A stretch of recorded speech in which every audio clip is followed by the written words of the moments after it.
Bonjour à tous et merci de nous rejoindre sur Télé 50 pour cette nouvelle session d'actualité.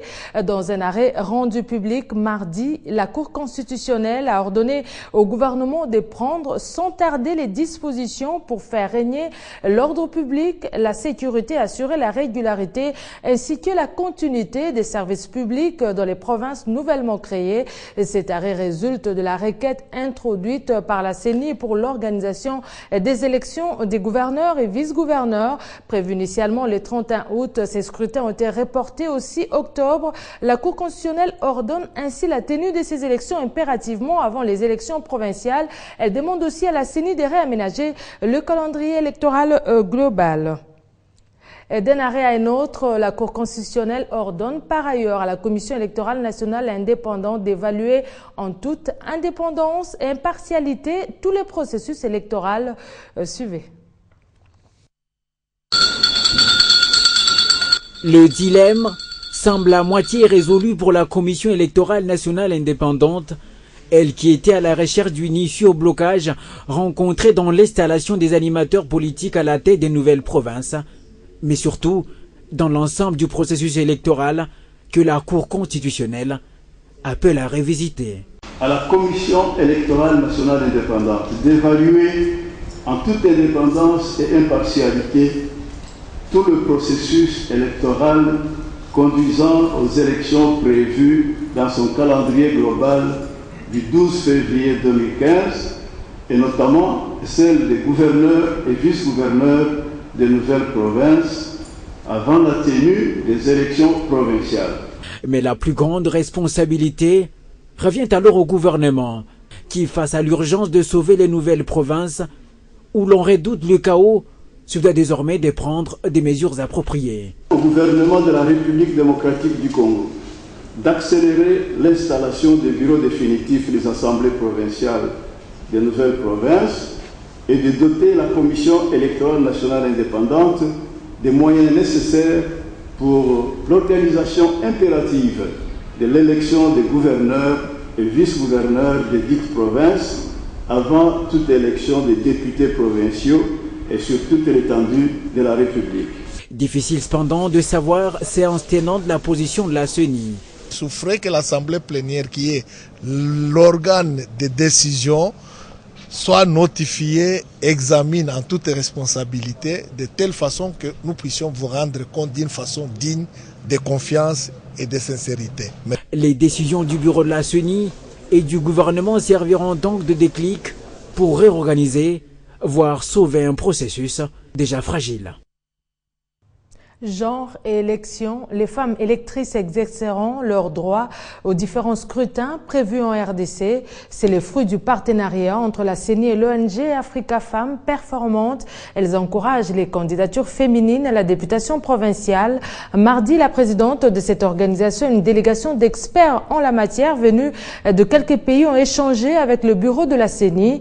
Jeudi prochain, ces experts vont former 75 femmes candidates à la députation provinciale dans le Maniema. Le choix de cette province n'est pas un fait de hasard. Aucune femme n'a été élue dans cette partie du pays. En cause, les barrières religieuses et les contraintes psychologiques. Suivez-les au sortir de leurs échanges. Nous sommes venus dans le cadre de l'accompagnement des femmes candidates aux élections dans le pays. Nous sommes en pleine organisation des élections. Donc nous sommes venus pour ça, accompagner des experts. Madame Fatima qui est à ma gauche, qui va donc encadrer les femmes électrices. Je suis là pour accompagner les femmes candidates, proposer, les amener à faire une planification stratégique de campagne électorale, donc partir en quelque sorte gagnante, les amener à s'approprier les techniques de communication politique, les accompagner dans leur campagne électorale et puis développer les aider à développer leur leadership, leur confiance en elles-mêmes, parce que la plupart des femmes hésitent, donc les amener à faire le premier pas.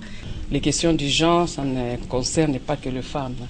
Et à la CENI, depuis qu'on a pris les rênes de l'institution, nous nous sommes donnés comme obligation de pouvoir impulser la femme au niveau du processus électoral pour lui permettre de s'impliquer pleinement dans les affaires politiques.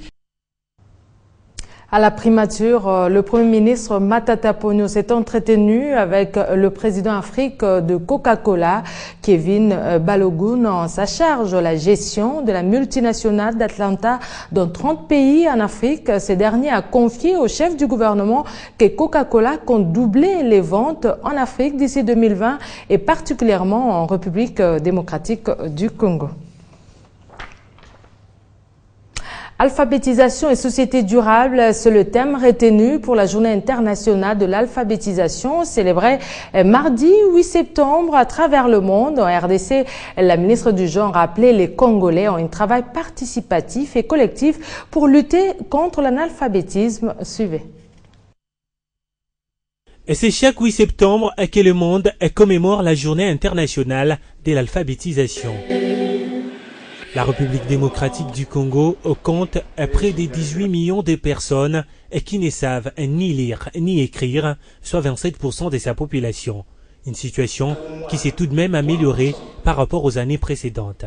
Le gouvernement congolais, par le biais du ministère des Affaires sociales, Action humanitaire et solidarité nationale, en collaboration avec les ministères sectoriels impliqués, et en partenariat avec les ONG de la société civile, a mis en place les programmes suivants.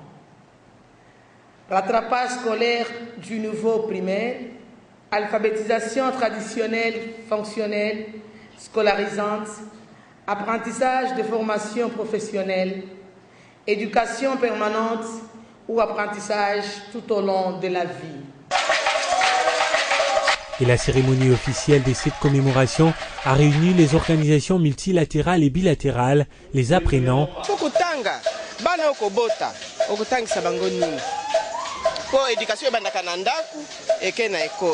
ainsi que les membres du gouvernement et en point commun l'éducation.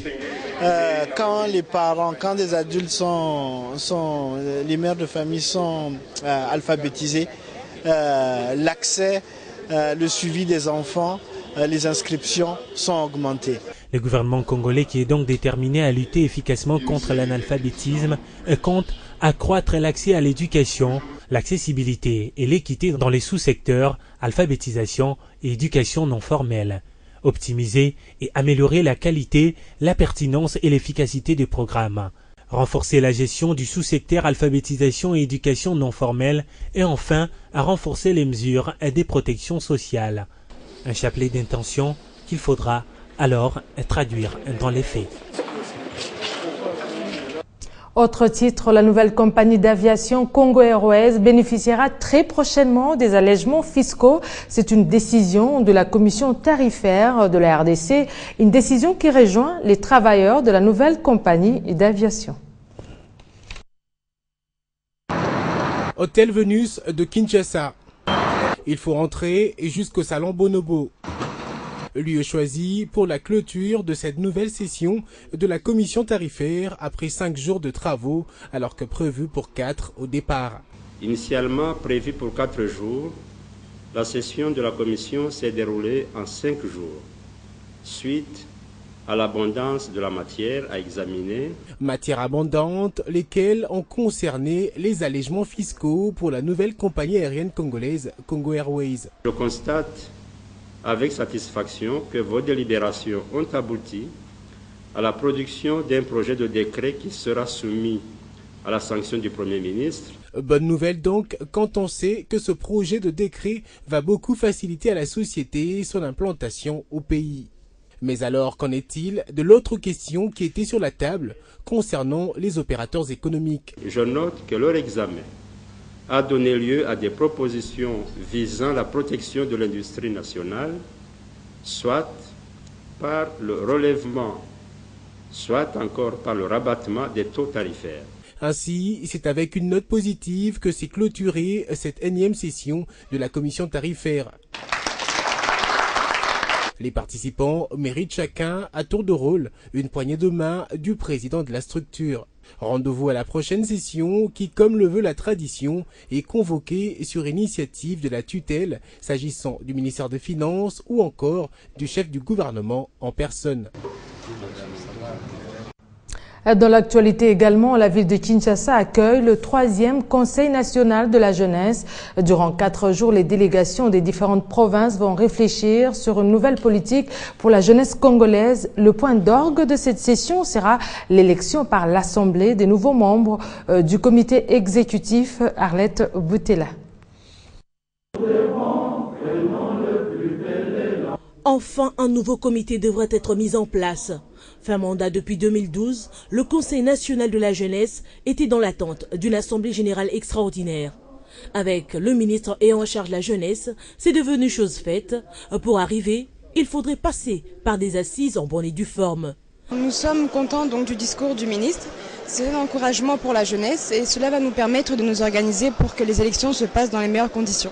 Assisté par la présidente de l'Union panafricaine de la jeunesse, Francine Mouyumba, Samalou Kondé a conscientisé les jeunes à plus de responsabilités dans leur choix durant ces assises de 4 jours. Nous avions tenu à ce que puisse se tenir cette année, ici à Kinshasa, la 3e session de l'Assemblée générale du Conseil national de la jeunesse. Le but est de rattraper un retard qui s'est accumulé sur plus de 3 ans. Et c'était important que nous puissions avoir un bureau légitime, de sorte que l'on puisse redynamiser l'action des mouvements et associations de jeunesse qui tournent autour du Conseil national de la jeunesse. À travers cette organisation, nous aurons sûrement et certainement des solutions, non seulement au niveau du gouvernement, mais aussi au niveau de nos partenaires qui attendaient aussi cette organisation pour pouvoir travailler avec des bureaux légitimes. Ouvertes ce mardi, elles se clôtureront le samedi avec comme issue une nouvelle politique pour la jeunesse de la RDC, un nouveau comité qui sera mis en place sur consensus de l'Assemblée, et cela pour un mandat de 3 ans renouvelable une fois. En Ituri, 2 miliciens de la FRPI ont trouvé la mort dans un accrochage avec les forces armées de la RDC. Le commandant second du secteur opérationnel des FARDC en Ituri, qui livre ses bilans, affirme que l'armée congolaise a récupéré une arme de type AK-47 au terme de ces combats. Cet officier rapporte également que ses assaillants tentaient de se réorganiser dans la vallée des Semliki avant d'être surpris par les militaires en patrouille dans la région. Il indique que d'autres miliciens n'ont pas résisté à la puissance de feu de l'armée nationale et se sont dispersés dans la forêt. Rentrée scolaire, on en parle encore, comme à Kinshasa et dans plusieurs provinces de la RDC. La rentrée scolaire est effective lundi dans l'ex-province du Kasaï occidental. C'est le constat fait par le vice-gouverneur Deller Kawino qui s'est rendu dans différentes écoles de cette partie du pays. Au total, 4 écoles ont reçu la visite du vice-gouverneur Deller Kawino qui voulait s'assurer de l'effectivité de la rentrée scolaire dans l'ex-province du Kasaï occidental. Deller Kawino a débuté sa tournée à l'école primaire Chisumbu dans la ville de Kananga, où il a encouragé les tout petits qui vont pour la première fois à l'école. Citoyenneté oblige, avant d'entrer en classe, les élèves ont exécuté l'hymne national sur instruction du ministère de l'enseignement primaire et secondaire. À l'Institut technique de Katoke, le vice-gouverneur a appelé les élèves de la première année secondaire à matérialiser les paroles chantées dans l'hymne national. Je pense que vous allez comprendre tout ce qu'on est en train de dire dans cet hymne national. C'est vous qui allez faire mieux que ce que nous sommes en train de faire. Après l'Institut technique de Katoke, Deller Kawino s'est rendu à l'école primaire Mukoleshi avant de clôturer sa tournée au lycée Buenamuntu. Aujourd'hui, on est plus que convaincus. Tenons à remercier les enseignants et les parents qui ont accepté d'envoyer les enfants à l'école, les parents et les enseignants qui ont accepté de venir pour répondre à cette rentrée qui a été fixée au 7 septembre 2015. Nous sommes plus que satisfaits parce que tous les responsables ont répondu présent. Sur toute l'étendue du territoire national, près de 17 millions d'élèves étaient attendus pour la rentrée scolaire 2015-2016. En bref, en réponse à la crise des migrants, l'Australie va accueillir 12 000 réfugiés supplémentaires. L'Australie a par ailleurs décidé d'étendre de l'Irak à la Syrie et à la demande des États-Unis l'engagement de ses forces dans la campagne des frappes aériennes contre le groupe État islamique. Entre-temps, le mouvement sportif s'associe à l'élan de générosité envers les réfugiés. La Fédération française de football a décidé d'offrir un chèque de 100 000 € à une association d'aide aux migrants basée à Calais.